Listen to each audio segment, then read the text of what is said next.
ఓం శ్రీమాత్రే నమః. మన తెలుగు టేల్స్ ఛానల్కి నమస్కారం.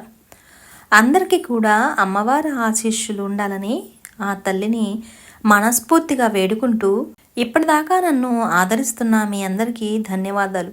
మా లేటెస్ట్ నోటిఫికేషన్స్ కోసం మన తెలుగు టేల్స్ ఛానల్ పైన క్లిక్ చేసి బెల్ ఐకాన్ను కొట్టండి.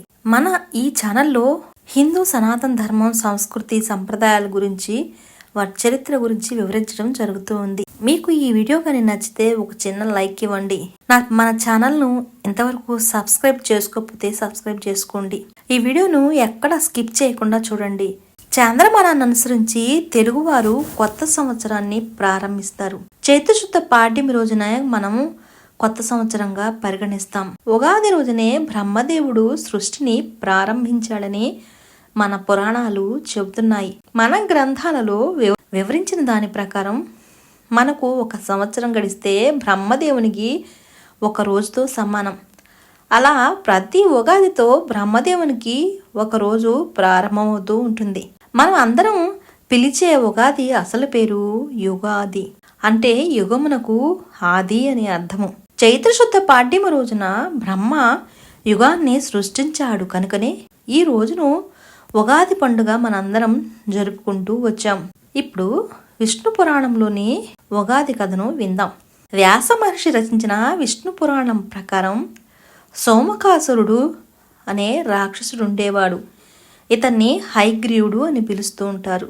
రాక్షసుని సంహరించేందుకు శ్రీహరి మత్స్యావతారాన్ని స్వీకరించాడు. సత్యయుగంలో తారామశలత అనే రాజు ఉండేవాడు. అతను ప్రాచీన కాలంలో ద్రావిడ రాజ్యాన్ని పరిపాలించాడు. అతన్ని మణి అని కూడా పిలుస్తారు. రాను రాను వాడుక భాషలో ఈ మణే మనువుగా మారింది.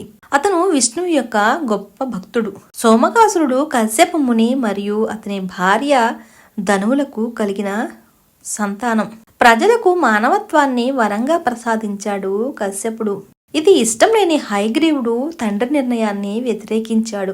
ఈ కారణంగా దానవులకు రాజుగా హయగ్రీవుడు సింహాసనాన్ని అధిరోహించాడు. ఇక్కడ మనం ఒక విచిత్రమైన విషయం గమనించవచ్చు. హయగ్రీవుడు తండ్రి మానవజాతి సంక్షేమం కోసం పనిచేస్తే హయగ్రీవుడు మాత్రం అంతిమ లక్ష్యం మానవులకు వేదాల్లో ఆశీర్వాదం లభించకుండా ఆపడం. సాధారణ ప్రజలు రాక్షసుల కంటే శక్తివంతులు కాకుండా అడ్డుకునేందుకు అన్ని విధాలా ప్రయత్నించాడు. హయగ్రీవుడు దానవుల రాజు అయ్యాడు మరియు దానవుల ప్రపంచాన్ని పరిపాలించాలని కోరుకున్నాడు. అందువల్ల మానవ జాతి అభివృద్ధి చెందడం అతను ఇష్టపడలేదు. హయగ్రీవుడు 4 వేదాల సృష్టి గురించి తెలుసుకున్నాడు. యజ్ఞయాగాదులను ధ్వంసం చేశాడు. ప్రజలను తీవ్ర ఇబ్బందులు గురి చేశాడు. రాక్షస రాజైన హయగ్రీవుడు దానవుల కంటే మానవులకు సద్గతులు ఎందుకు కలుగుతున్నాయని పరిశోధించాడు. వేదముల వల్లే మానవులకు సద్గతులు కలుగుతున్నాయని చివరకు గ్రహించాడు. ఋగ్వేదం, యజుర్వేదం, సామవేదం, అధర్వణ వేదం అనే ఈ 4 వేదాలను సృష్టించినాడు విష్ణుమూర్తి. వాటిని మానవ జాతికి అందించడానికి బ్రహ్మకు అప్పగించాడు. అయితే బ్రహ్మ మానవులకు జ్ఞాన బహుమతిని పంచే ముందు శివుని సహాయం తీసుకోవడానికి శివుని నివాసమైన కైలాసాన్ని సందర్శించాడు. మరియు బ్రహ్మ కైలాసానికి వెళ్ళడం గురించి తెలిసిన హయగ్రీవుడు 4 వేదాలను దొంగిలించడానికి అవకాశాన్ని సద్వినియోగపరుచుకున్నాడు. మానవులకు వేదాలను నిరాకరించడం ద్వారా తాను వారిని ఓడించగలనని హయగ్రీవుడు గుడ్డిగా నమ్మాడు. కానీ వేదాలను తన ఆధీనంలో ఉంచుకోవడం వల్ల తాను విజయం సాధించలేడని అతనికి తెలియదు. ఒకరోజు మనువు నదిలో చేతులు కడుక్కుంటూ ఉన్నాడు. అప్పుడు ఒక చేపపిల్ల ఈ విధంగా పలికింది, మహారాజా, నన్ను కాపాడువా, నేను ఈ నదిలో ఉండలేకపోతున్నాను అని వేడుకుంది. ఆ చేపపిల్ల యొక్క అభ్యర్థనకు జాలివేసింది మనువు మహారాజుకు. అప్పుడు రాజుగారు ఆ చేపను తన ఇంటికి తీసుకుని వెళ్ళి ఆ చిన్న చేప పిల్లను ఒక చిన్న గాజు జాడీలో ఉంచాడు. చేప పెరగటం ప్రారంభించింది. అది జాడీ పరిమాణం కంటే ఎక్కువగా పెరగటం చూసి రాజు దాన్ని చెరువుకు పంపించాడు. ఆ మరుసటి రోజు చెరువులో కూడా చెరువంతా ఆకారంలోకి మారిపోయింది.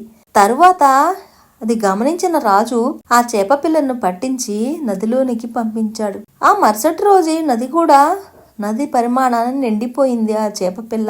తరువాత సముద్రంలోనికి తరలించారు. చివరిగా చేప వేషంలో ఉన్న విష్ణువు తన నిజమైన రూపంలోనికి వచ్చి రాబోయే 7 రోజుల్లో ప్రపంచాన్ని నాశనం చేయడానికి వరద వస్తుందని మనువుకు చెప్పాడు. విత్తనాలను, కొన్ని మూలికలను, అన్ని రకాల జంతువుల్లోని ఒక్కొక్కదాన్ని సేకరించి మహర్షులను ఒకే చోట సమావేశపరచమని మత్స్యావతారంలో ఉన్న శ్రీహరి రాజును కోరాడు. భూమిపై ఉన్న వృక్షజాలం మరియు జంతుజాలాన్ని ఒకే పడవలో సేకరించమని కూడా ఆయన రాజుగారికి సలహా ఇచ్చాడు. నిర్ణీత సమయంలో విష్ణువు తనను కలుస్తానని వాగ్దానం కూడా చేశారు. ఆ పడవను విష్ణువు మత్స్యావతారం తీసుకెళ్ళింది. ఆయన తలపై ఒక కొమ్ము కట్టాడు. ఆ భారీ వరద భూమిని నాశనం చేసేసింది. కానీ మనువు, రాజు, అతని భార్య మరియు ఇతర జీవరాశులు రక్షించబడ్డాయి.